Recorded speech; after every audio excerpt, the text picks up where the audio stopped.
तो बच्चों last video में हम लोगों ने देखा था किस तरह से रेवेन्यू रेवेन्यू पॉलिसीज की को जो ब्रिटिशों द्वारा भारत सिस्टम में बनाए लाया गए गया। थे, पॉलिसीज़ बनाई थी रेवेन्यू कलेक्शन की, जिसमें परमानेंट सेटलमेंट, रॉयतवारी और महलवारी सिस्टम को हम लोगों ने पढ़ा था। अब हम लोग आज के सेशन में पढ़ेंगे the farmers suffering. The revenue collections policies introduced by the British had changed the rural economic to a large extent।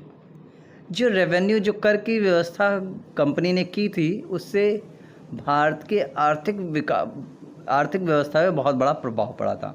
Now it had a new social class. अब क्या है, एक नया सोशल क्लास बन गया। This social class was a sort of unabashed admirer and subservient of British officers, always trying to keep them contact।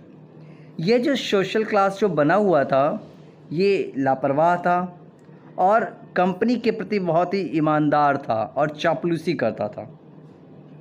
यानी company के under में था, कंपनी इनको अपने अंडर में रखी हुई थी। ठीक है। This class was too busy catering to the British and unable to see the war of the poor। ये जो क्लास बना, ये बहुत व्यस्त था किसमें, चापलूसी करने में, यानी भोजन प्रबंध करने में, यानी ब्रिटिशों के लिए बिल्कुल से परेशान था, हमेशा उन्हीं के उसमें लगा रहता था, देख रेख में। And unable to see the woes of poors, और पुअर्स यानी गरीबों की कोई परवाह नहीं थी। Desperate farmers were selling, buying और मॉर्गेजिंग देयर लैंड्स। जो परेशान, हताश, निराश जो किसान थे, वो अपनी ज़मीनों को बेच रहे थे, मॉर्गेज पे रख रहे थे, यानी कि किसी को गिरवी रख रहे थे। The farmers condition had gone from bad to worse. बद से बदतर हो गई थी उनकी कंडीशन किसानों की। Agriculture was not being attended to at all. सभी लोग कृषि में भाग नहीं ले रहे थे। There was lack of irrigation facilities, यानी सिंचाई के साधनों की बहुत कमी हो गई थी। पुअर और no monsoon cause would cause drought and famine. जो खेती थी वो सिंचाई की अच्छी व्यवस्था ना होने की वजह से बहुत ख़राब हो रही थी, है ना, और मानसून भी उस समय अच्छा नहीं था, सूखा पड़ रहा था। Between 1876 to 78 itself, intense of famine were observed in Punjab, Uttar Pradesh, Maharashtra, Hyderabad, Mysore and Madras.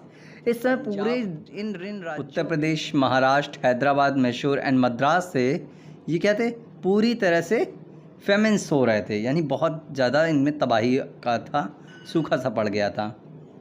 फिर हम आगे बात करते हैं इंडेप्टेडनेस ऑफ रूरल पीपल। जो ग्रामीण लोग थे वो पूरी तरह से कर्ज में डूब चुके थे। The period of British rule witnessed many farmers earning a major amount. जो समय था ब्रिटिश काल का, ये गवाह था कि बहुत से जो हमारे किसान थे वो बहुत ही मेजर अमाउंट कलेक्ट कर रहे थे, अल्प मात्रा में कमाई के साधन के साथ मौजूद थे। दे वुड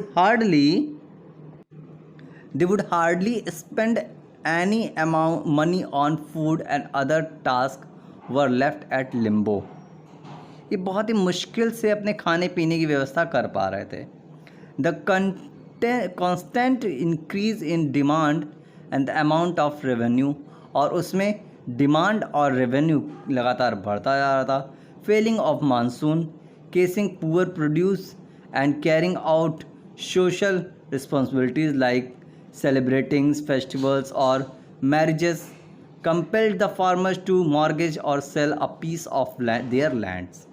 तो ये जो रेवेन्यूज़ थे, मानसून्स के कारण जो खेती ख़राब होती थी, सामाजिक जो रीति रिवाज थे, कस्टम थे, उनके कारण जैसे कोई सेलिब्रेटिंग हुआ, फेस्टिवल्स हुआ, शादियाँ हुई, ये सारी चीज़ें विवश कर दी किसानों को अपनी ज़मीनों के छोटे छोटे टुकड़ों को मॉर्गेज पे रखने, यानी सेल करने का या फिर गिरवी रखने के लिए। Many dependents relied on money borrowed at ruinous rates of interest from the village money lenders. यानी जितने भी वहाँ के मनी लैंडर्स थे वो उनकी मजबूरी का फ़ायदा उठा करके कम कम कम दामों में और हाई इंटरेस्ट पे उनको दिया करते थे। ठीक है, एज इट हैपेंड ऑफन, बाद में हुआ क्या, जो परिणाम हुआ, the land mortgaged with the money lenders was claimed by the latter. कुछ समय बाद मनी लेंडर्स ने अपने पैसे के लिए क्लेम करना शुरू किया। Dooj many farmer were left without any mason of means of income, और वो जब कोई कमाई का स्रोत नहीं था तो वो अपनी ज़मीन को इस तरह से खो देते थे। Land holding land became an object of sale. Land, जो ज़मीनें थी, ये एक माध्यम बन गई थी इनकम का। The practice caused joint ownership of land to be minimize. जो लोग करते थे, काम करते थे, दोनों ऑनरशिप और लैंड को मिलाकर काम किया जाता था, वो बहुत कम हो गया था। Most pieces of land were now owned by individuals. अब बहुत सारे जो छोटे छोटे पीसेस हैं वो इंडिविजुअल हो गए, एक हो गए। Those large area of cultivable land became a small land holding. और जो अब बड़ी तौर पे ज़मीनें थी वो छोटे छोटे टुकड़ों में बढ़ गई, which were not very profitable to the farmer, जो कि किसानों के लिए बहुत ज़्यादा फ़ायदेमंद नहीं थी। अनदर केसेस, दूसरे जो केसेस थे, कारण थे, the farmer's land was inherited और shared after his death equally among his son. जो फार्मर्स की लैंड थी वो आनुवंशिक थी, वंशानुक्रम चली आ रही थी, तो वो शेयर करने में छोटे टुकड़ों में बदल गई। This practice also dismissed the size of cultivable land holdings considerably. तो इस तरह से इसमें लैंड होल्डिंग में और भी ज़्यादा अत्यधिक, यानी छोटे छोटे टुकड़ों में ज़मीनें और भी ज़्यादा इस कारणवश बदलने लगी। आगे हम लोग बात करते हैं पीजेंट रिवॉल्व। जो कई तरह के भारत में रिवॉल्व्स हुए थे, क्रांति हुई थी, तो इसमें भी किसानों का आंदोलन, कृषक जो आंदोलन था, क्या था। The farmers were suffering under the strict revenue rules and exploitative attitude of the British. बहुत ज़्यादा परेशान हो गए थे, ये जो बहुत ही बुरी तरीके से उनके ऊपर रेवेन्यूज़ लगाए गए थे, अधिकार शासन किए जा रहे थे, उनका शोषण किया जाता, इस ऐसे ब्रिटिश के एटीट्यूड से वो परेशान हो गए थे। Many had lost their lands to money lenders और जमींदार्स। बहुतों ने अपनी ज़मीनें खो दी मनी लैंडर्स की वजह से और जमींदारों की वजह से। The protest and peasant revolt occurred in various part of India. तो इससे बचने के लिए बहुत सारे किसानों ने इसमें भाग लिया, इस आंदोलन का हिस्सा बने। फ़कीर एंड सन्यासी रिवॉल्ट, यानी अलग अलग रिवॉल्ट्स हो रहे थे, क्रांतिकारियाँ आ रही थी। फ़कीर का and Sanyasi revolt. The first major revolt broke out soon after the British conquest of Bengal, which was led by fakirs and sannyasis, and soon the fire of revolt spread to most part of eastern India. जिसका पहला देखा गया, क्रांति देखी गई, ये British जब बंगाल के ऊपर अपना कब्जा किए, बंगाल को अपने अधीन करने किए, तब फ़कीर एंड सन्यासी रिवॉल्ट शुरू हुआ। ये धीरे धीरे ईस्टर्न पार्ट्स के बहुत बड़े पार्ट्स में फैलने लगा। They mostly posed as devotee और pilgrim who travel from one place to another. ये ज़्यादातर किस पे, जो धार्मिक थे, पिलग्रिमेज थे, यानी मठ थे, ऐसे मंदिर थे, वहाँ जो आते जाते रहते थे, ट्रैवलिंग करते थे, वो इस तरह की चीज़ों को शुरुआत किए थे, इस तरह के रिवॉल्ट्स को शुरुआत किए थे। But such armies were soon identified and British armies went on to defeat them. लेकिन कुछ आर्मीज़ और ब्रिटिश के कुछ आर्मीज़ इस चीज़ को, इस जो आंदोलन हुआ, इसको डिफीट किए। सो द रिबल वर सस्प्रेस्ड। तो इस कारण से ये जो आंदोलन था, इसको दबाया गया। But it took nearly 30 years for the British to put an end to this revolt. तो इस तरह से 30 वर्षों के लिए रिवॉल्ट को ख़त्म किया गया, दबाया गया। फिर आते हैं हम द फैराजी मूवमेंट, देखते हैं ये क्या होता है। Many farmer revolt augmented with the religious reforms movement of that India. इसमें बहुत सारे किसान सम्मिलित हुए, धार्मिक लोग भी सम्मिलित हुए। एक बहुत बड़े फॉर्म में ये रिवॉल्ट सामने आया। The फराजी were followers of Muslim religious movement. जो फ़राइज थे वो मुस्लिम रिलीजन्स के थे, उसमें भाग लिए। They revolted against the operation of the peasant by the zamindars and the British. ये किसके बीच में? जमींदार और ब्रिटिशों के बीच, पीजेंट के द्वारा जमींदार और ब्रिटिश के विरुद्ध हुआ। They gave complete support to the oppressed farmer. और इन्होंने पूरी तरह सपोर्ट किया, जो फराजीज थे ये पूरी तरह से पीसेंट को यानी किसानों को सपोर्ट किए।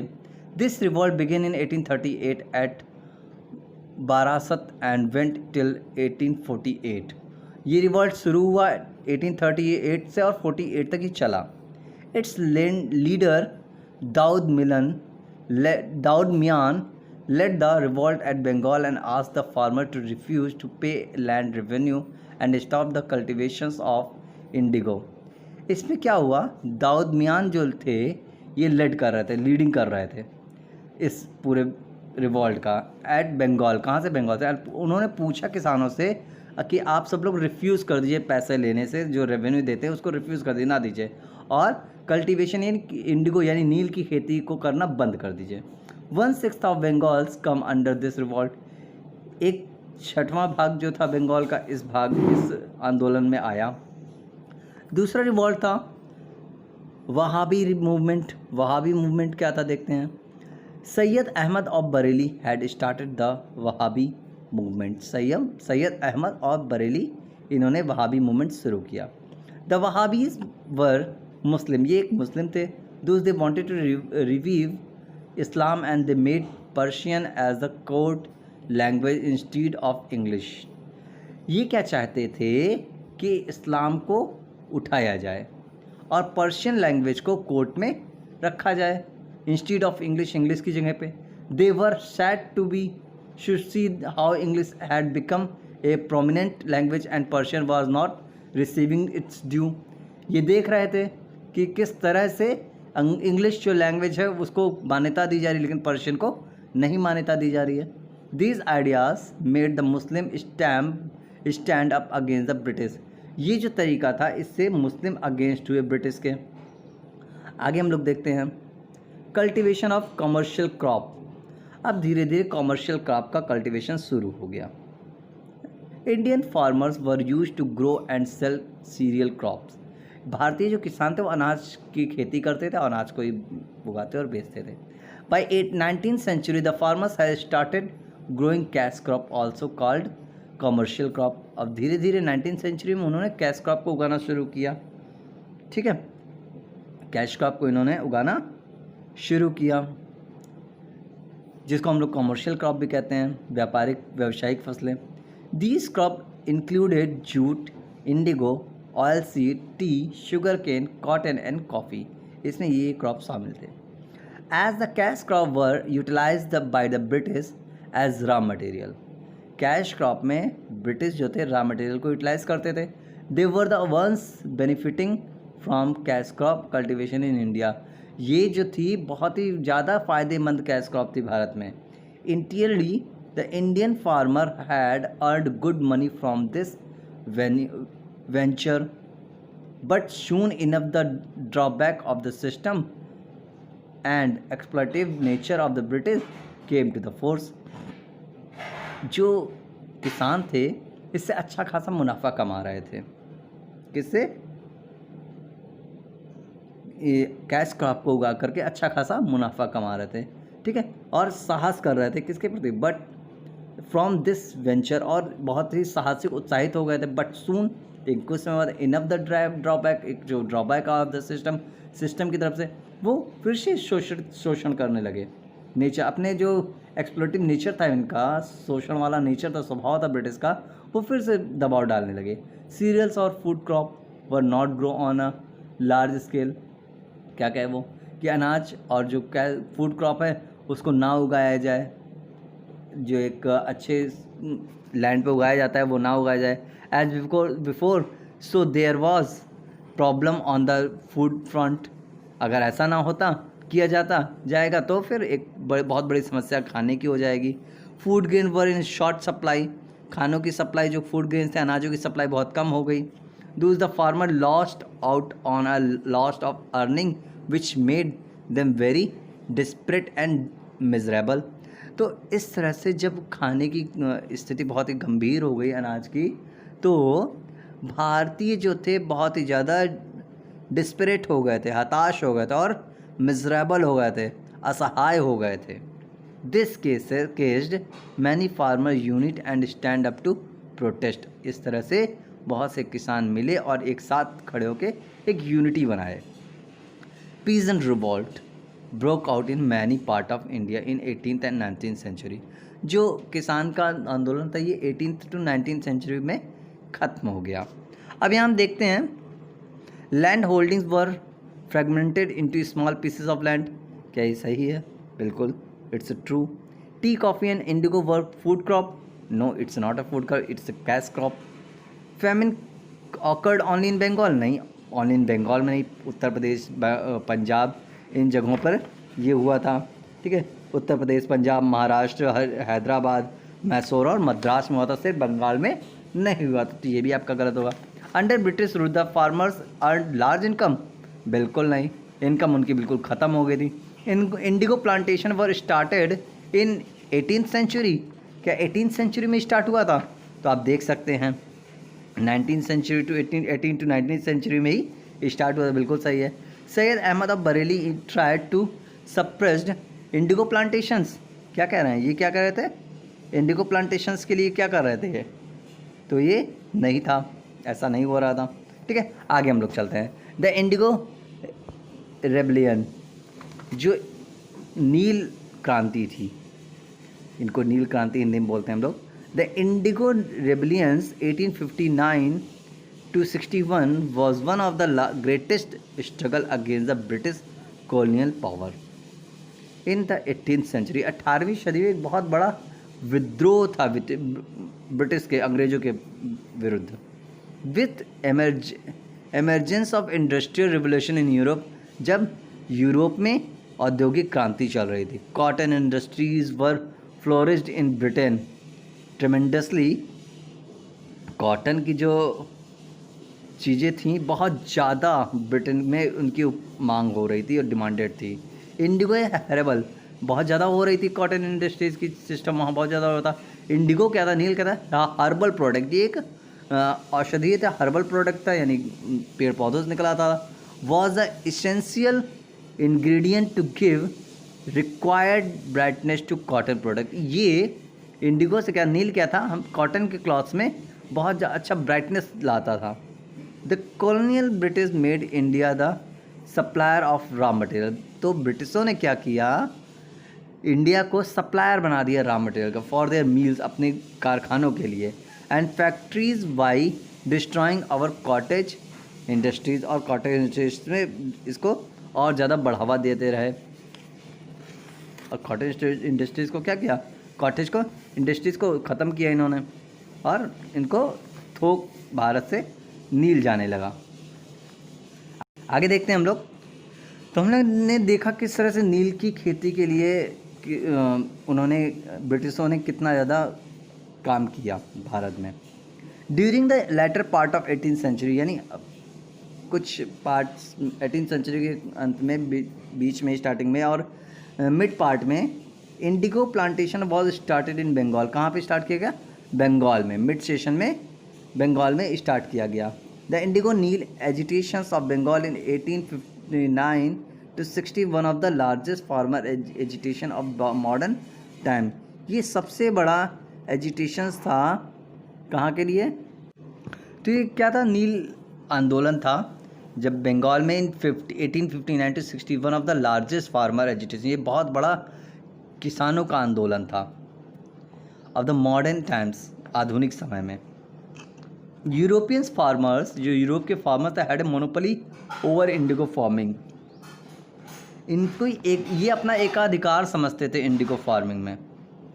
जो वहाँ के लोग थे, किसान थे, यूरोपियंस, वो अपने नील की खेती पे अपना एकाधिकार समझते थे। They forced the planters to plant indigo instead of paddy, paddy के स्थान पर टोबैको एंड अदर क्रॉप के स्थान पर इसको कहते थे कि इंडिगो आप ग्रो करिए।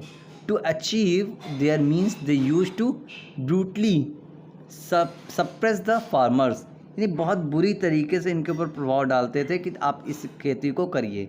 They were illegally beaten up and detained in order to force them to sell indigo at not non profitable rates। और जब वो खेती कर लेते थे इंडिगो की तो उसके बाद उनके ऊपर दबाव डाला जाता था कि आप अपने मन से नहीं, कम दाम में कम फ़ायदे में अपनी खेत को बेचिए, यानी अपने उद्योग को जो आपने इंडिगो ग्रो किया है उसको बेचिए। By the third decade of 19th century forcefully indigo plantation expanded enormously and colonial operations touched the peak। इस समय 19th सेंचुरी के स्टार्टिंग तक में ये नील का जो सिस्टम था बहुत ज़्यादा पीक पे था। The indigo planters at last organize themselves in various part of Bengal, बहुत सारे बंगाल के बहुत सारे पार्ट्स में ये ग्रोइंग हो रहा था। मायमेंसिंग district in particular and their struggle culminated into a violent revolution in 1859 to 60। जो इस तरह के विद्रोह थे बंगाल में वो धीरे धीरे 1859 to 60 तक समाप्त हो गया। In the force of violent revolutions the British setup Indigo commission. और जब ये विद्रोह बहुत तेज़ी पे था तो ब्रिटिश ने एक इंडिगो कमीशन बनाया 1860 में, यानी यहाँ तक तो आपका क्या हुआ, कल्मिनेटेड कर दिया गया, शांत कर दिया गया विद्रोह को। और उसके बाद ही क्या हुआ, वायलेंस रिवोल्यूशंस जो हो रहे थे, हिंसक जो क्रांति हो रही थी, तो ब्रिटिशों ने इंडिगो कमीशंस बनाया 1860 में। And commission was compelled to observe in their report how cruel their operation was for the forceful plantation, कि और प्लांटेशन पे फोर्सफुली दबाव डाला रहा था हर चीज़ को बनवाने के लिए। Then governor Charles Grant passed a law directing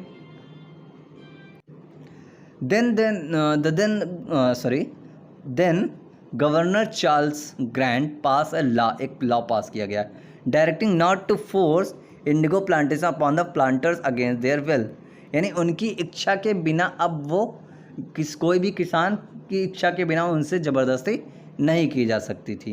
यानी जाकर के इनमें ये पास हो गया कि उनके ऊपर ज़बरदस्ती ना की जाए खेती के लिए।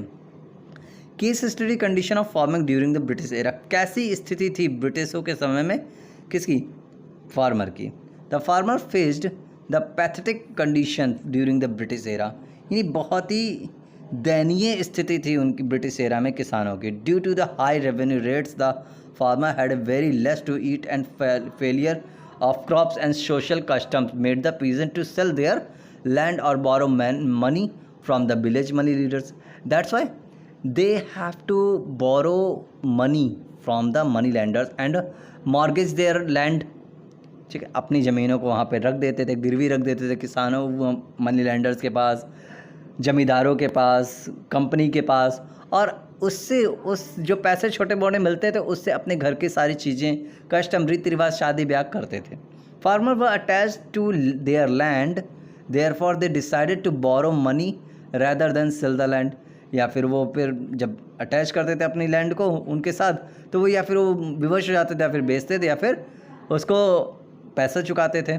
The peasant were under the mercy of money lender, ये सब किसमें, मनी लैंडर की दया के पात्र हो गए थे। Who charge A high rate of interest, जो बहुत अधिक मात्रा में रेट इंटरेस्ट चार्ज करते थे। The farmer were turned into tenant farmer and deprived of land title including other rights and privilege enjoyed during the Mughal period. क्या कह रहे थे, the farmer were turned into tenant farmers and deprived of the land title including other rights.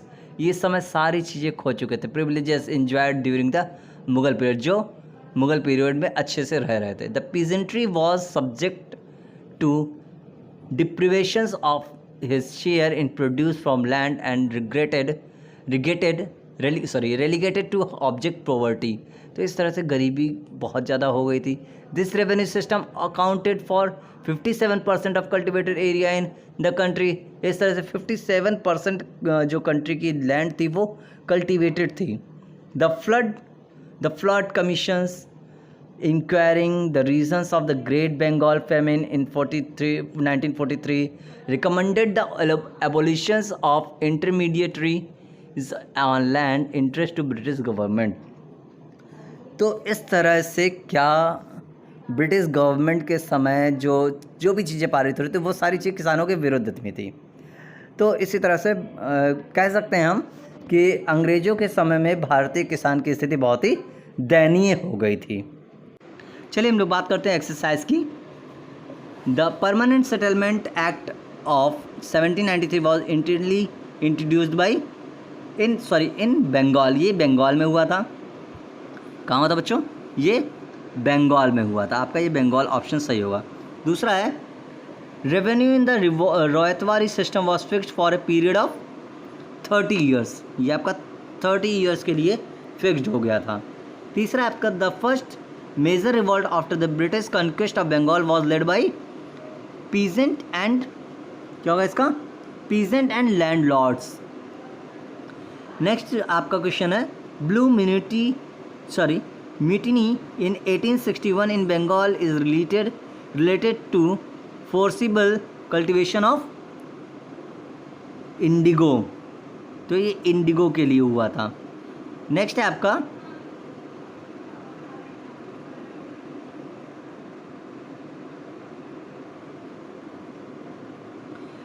The Wahabi movement was started by Syed Ahmad of Bareilly. ये Syed Ahmad of Bareilly किससे शुरू हुआ? अब देखते हैं match the following. Lord Cornwallis किससे रिलेटेड थे? लॉर्ड कॉर्नवालिस ने परमानेंट सेटलमेंट को इंट्रोड्यूस किया था. फिर वहाबी मूवमेंट किससे रिलेटेड था? ये आपका किससे रिलेटेड था? बरेली. क्या होगा इसका? जी हाँ, इसका बरेली ही होगा. बरेली के थे ये. ठीक है. फिर नादिया बंगाल किससे रिलेटेड है? ये आपका हो जाएगा ये आपका हो जाएगा क्या? इंडिगो रिवोल्यूशन से.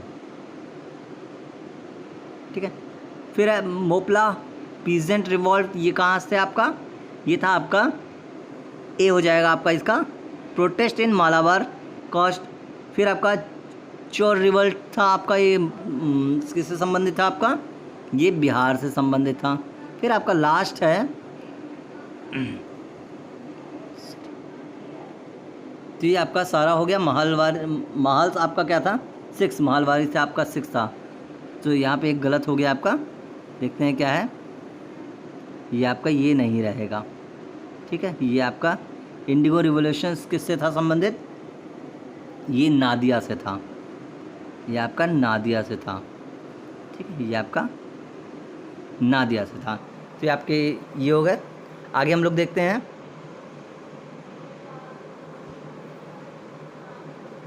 Under the British rule the farmer earned large income. बिल्कुल नहीं. Land holdings were fragmented into small pieces of land. Yes. Tea, coffee and indigo were food crop. No. Famine occurred only in Bengal. No. Peasant were called ryot and those the name ryotwari system called. ये आया था. Yes, ये सही है आपका. तो इस तरह से आपके ये चैप्टर फिनिश हुआ. क्वेश्चन आंसर आपको करा दिया जाएगा. आपको कोई भी प्रॉब्लम हो इस चैप्टर से रिलेटेड तो आप पूछ सकते हैं. Thank you very much.